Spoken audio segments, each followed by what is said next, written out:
Cameron Campbell has dedicated his life to being an influential change and difference maker in many different areas, whether it be promoting youth in sports, diversity in entrepreneurship among minority groups, or simply maximizing his own potential and living his best life as an entrepreneur, author, and coach. Campbell, affectionately known as Coach Cam, is looking to turn over every stone and leaf to make sure that his Yellowbrook road of prosperity remains bright.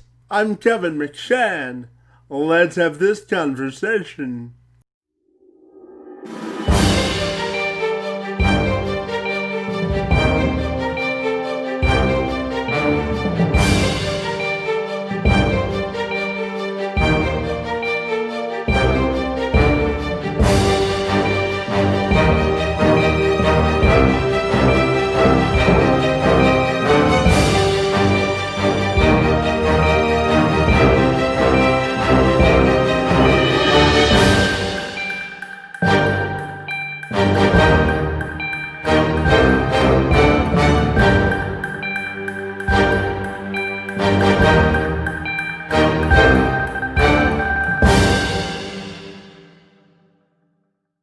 I began my conversation with Campbell by asking him to reflect on the differences made in the realm of youth athletics.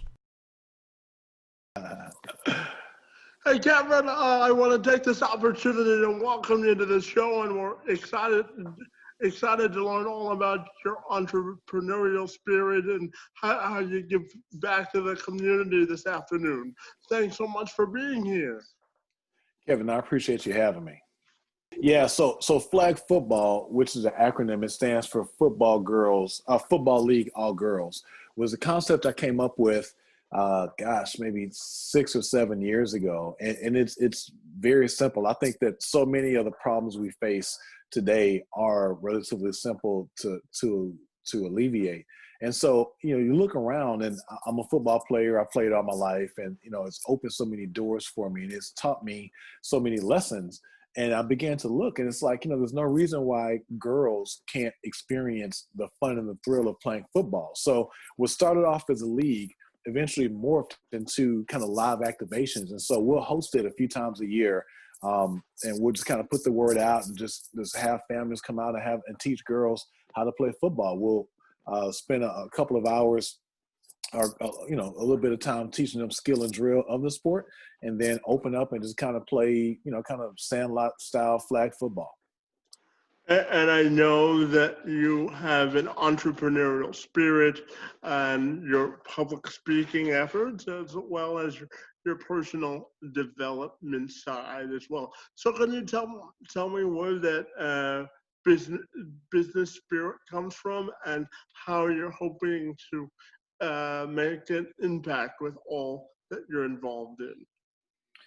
Yeah, so the business spirit, I'd say, really started as a hustle, right? And so I think in the Black community, that's a word that's celebrated so much that it probably stunted a bit of my business development. And I think that, the difference between a hustle and a business is, a business is a hustle with systems inside of it, right? And so, an example of that is, when the PlayStation, I guess 3 or 2 or 3 or something first came out, I remember I had some extra money in my pocket, and I went to Target and I bought 3, and I, sold them all. Then the next day they restocked, and I bought 4 people with me, and I, gave them money to buy 3, paid them, $50 for sitting in line for me. But, I've always just kind of had that, hustler's mentality and spirit. But, as you get older and as you begin to define, what it is you want to do, and you realize that, a hustle isn't a long-term solution to anything. They're kind of quick gasps that leave you looking for the next hustle, for the next play. It's like, well, let's take a step back. Let's put some process behind this, and let's figure out what you want your legacy to be. But more importantly, how to create something that can outlive you and last longer than you. And I know you have extensive experience in sort of promoting the equality of minorities in sports. So I'm just curious to also ask you, what do you think the key is to advance minority communities in the arena of sports? Well, I think the key is having honest conversations. And so where you see, the WNBA now being celebrated in a way that it never has been, you look at, people like Kenny Stills, who plays for the Houston Texans, and LeBron, and, all these people who were being outwardly vocal and, not only pointing to the problem, but bringing, folks like me, folks like you to the table and saying, like, let's figure out what the solution is. I think the patchwork always begins with the willingness to have conversation. And I know that you were recognized by the Houston Chamber of Commerce for your business endeavors. So I'm wondering also your thoughts on how to advance minorities in the field of business as well. So the first thing, I think it's a twofold approach. I think the first thing is, we have to teach people how to fish, right? And so not living and dying off of entitlements, not opening your mouth and having a fish stuffed down your throat, but, teaching. And so again, having conversations like you and I are having now, or, spending time literally in the community, just teaching. And so, I think that's the first thing. The second thing is we have to decide, more than a cliche, more than a tagline, what is Black excellence, or whatever the minority may be. Like, what is the barrier or standard of success? And then how do we hold ourselves accountable to reaching it? And so it's a climb towards the top instead of an apathy towards the bottom. For years, in the Black community, there's always been an entrepreneurial spirit, and you have kind of your standard couple of businesses that are common, like hair salons and restaurants, just as you begin to learn. But the deeper education goes, the conversation becomes, if poor service is a standard and we accept that out of these different small businesses, then are we truly being excellent, or is this just a catchphrase that we can capitalize on? So what it becomes is, I want to support you, Kevin. I come to your restaurant. Are you willing for me to give you honest feedback about my experience, because I care enough and I want you to be great? And that's a question that I think we have to begin to ask ourselves. And I'm also curious, as you know, I was born with what's called spastic quadriplegic cerebral palsy. So since you have so much experience in entrepreneurship, I'm wondering, how do you think we can infuse individuals with physical or intellectual disabilities into the workforce more prominent?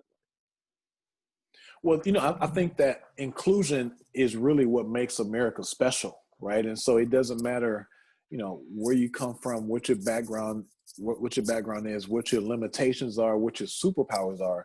You have an equitable space, here at the table. And I think that, being careful enough to understand that it's not about boxing each other out, but looking around to our neighbors, to our left and to our right, and saying, okay, hey, I figured this out, but looks like there's an opportunity for me to open a door for you, so you can come in and you can bring your superpower, you can bring your gift to the table to make us a better place. That's how we get to, I think, the altruistic vision of what I think our culture can be. But it only happens when you're able to slow down your race and look to your left and right, to your brother, to your sister next to you, and help them out as well, and not just be so focused on your own personal journey. Campbell says when it comes to the subject of social and racial justice, it's incumbent upon all of us to contribute positively to the discussion and being open to having a listening ear. Well, I think that this is our generation's civil rights era. I can't say that enough. This is for our parents, or those who were in their, I guess, 50s, 60s, 70s, who grew up in the 60s and had to figure out how to navigate, uncharted water. That's what this is for us. And so while I think that a lot of what I see, I appreciate, a lot of it Some things you see happening, maybe aren't for you or not how you would handle things.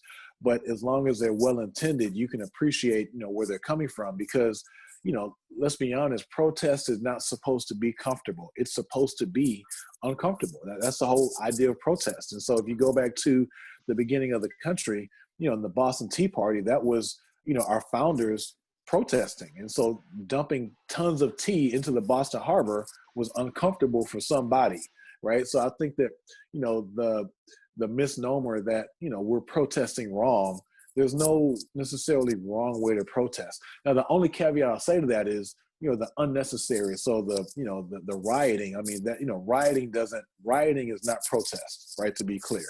And so, kind of wrapping up, the answer is being accepting of your form of protest, even if it looks different from mine. And so I think that's the first thing. Now, as far as the election, I think the election is going to be very interesting. There's a line, I'm a big hip hop fan, right? And so there's a line the rapper Fabulous says, he says, lies always change, the truth stays the same. And I think that as we live in a very polarizing place today, that it becomes very easy to drink the Kool-Aid that you choose to drink. When the fact of the matter is, most of the decisions that we make all the decisions we make should be based on truth. And, what that truth looks like doesn't change. Now, gone are the days of our parents where you were able to receive news that didn't come with commentary, didn't come with bias. There are very few places to get, nonpartisan, completely objective news. That news is still out there. But I think the fact of the matter is, we have to make decisions based upon the best interest of everybody, even if that means it may be a slight discomfort to myself. I'm wondering also, how do you think the sports landscape and their involvement will affect people's willingness or wanting to vote this November? Yeah, that's a really good question. So a few weeks ago, the NFL season started off with the Texans playing the Kansas City Chiefs. The Chiefs won the Super Bowl this previous year, so it was a special night. Starting the NFL season started on a Thursday, and instead of players kneeling or being absent at the national anthem, they stood locked arms, and fans booed. And so, I think that where sport plays its key space is, like music, it's the one place that unifies. And so you can have one set of values yourself and be rooting for a team and be sitting next to a guy who has a completely different set of values. And it doesn't matter in those 3.5 hours because you're rooting for your team. And so I think where protest and using our voices is so politicized now that it doesn't matter what that action is that it's faced with critique, tells us that we're so insensitive to hearing the other side of an opinion that we forgot why the country was founded. The country was literally founded because people were tired of being oppressed in Europe. And so they sought, opportunity to live and pursue a life of their own. So they left and went to the United States. And it's amazing now that, people are being oppressed and seeking for justice and seeking for a voice, and their voice is being squelched. And I know that you recently published your first book, so congratulations to you. And I know it has a lot to do with leadership principles, becoming our best leaders. So can you tell me about the new book and the purpose behind writing it? Yes, so I wrote my first book at the end of last year. It's called Alpha Redefined, 12 Servant Leadership Principles of Legendary Leaders. And so the premise behind it, essentially, I've been called an alpha all my life. You're a big guy, you're strappy, you're an alpha. And I really despised being called an alpha. Well, that was because I did not understand truly what an alpha is. And so as I began to learn more about it, I really began to fall in love with servant leadership. And so I mapped out these 12 servant leadership principles, and I married each principle to a different person in time or history. And through the lens of these leaders, I was able to extract not just the obvious piece of what made them an alpha or a leader, but some of the non-obvious, right? And so, being an alpha isn't about being big and strong like Muhammad Ali or J.J. Watt. You can be, Mahatma Gandhi or Mia Hamm or even Oprah Winfrey, right? And display your servant leadership principles in your most natural state. And just before we wrap up, and my last question, I do have one follow-up for you in terms of what do you think the minority community has to play in sort of mentoring the more kids of color and women specifically to give them a positive pathway or role model to follow as they sort of develop their own principles of their own life? I think that minorities are the key to making America amazing, right? So whether you were an Irish person or an Italian person in the early 1900s, or whether you're LGBTQ or, have a special need or a disability, what people who are the majority in most times cast as, making you an outlier is really where your superpowers lie, right? And so I think that having these conversations like the ones we're having now, but more importantly, being able to walk across a level of comfort and have a conversation with people that you wouldn't normally have is the key to, to creating a climate where we can celebrate the things that make us unique. And so to answer your question, I think the way that we do that is having honest conversations and being brave enough to care about somebody more than just ourselves. And my final question for you has to do with once your time on Earth has ended, what do you want your legacy to be in terms of leaving your mark for the next generation? That's a really tough question. And, I do think about my legacy quite a bit and the impact I want to leave in my community, in the world. And, I'd sum it up by saying, 3 words really define who I am: inspire, advance, evolve, right? If I've done anything in my time here on Earth, if I've done anything in my community, in Houston, in Texas, in the US, in the world, I hope that I had a chance to inspire a few, get through that inspiration. Those people were able to advance.